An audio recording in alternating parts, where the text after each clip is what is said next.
کو بنانے میں رب نے وقت نہیں لگایا. جب انسان کو پیدا کیا فرمایا مٹی لے آؤ.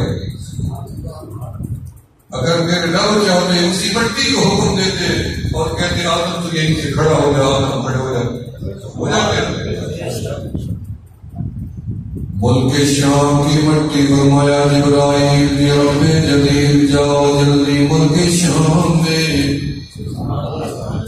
ملک شام میں جا کے مٹی اٹھاؤ. اللہ ایک مٹی ایک رنگ والی اٹھا لاؤ. فرمایا نہیں نہیں, ہر رنگ کی مٹی جمع کر کے لے آؤ. کالی بھی ہو, سفید بھی ہو, نیلی بھی ہو, پیلی بھی ہو, ہر طرح کی مٹی لاؤ. سارے رنگ کی مٹی لائی گئی. جبرائیل ذرا قالب بناؤ. قالب تیار ہونے لگے. فرمایا اس کے چہرے کو ہاتھ نہ کرنا, تمہیں پتہ نہیں میں نے اپنے آدم کا چہرہ کیسے بنانا ہے. جبرائیل کا چہرہ کل سے, فرشتوں کا کل سے, حوروں کا کل سے, آدم کا نہیں. الگ کہو یدی, آدم کو اپنے ہاتھ سے بنائیں گے.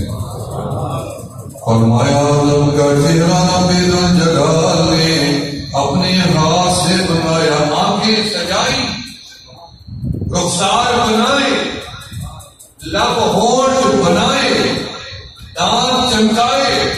آدم کو حسن دیا, کمال دیا.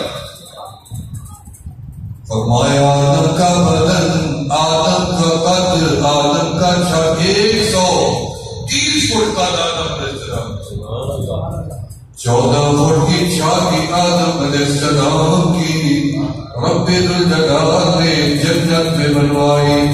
اور آدم کے منہ میں روح ڈالی. کتابوں میں لکھا ہے جیسے آدم کے منہ میں روح داخل ہوئی, آدم نے چھینک ماری, پہلی چھینک.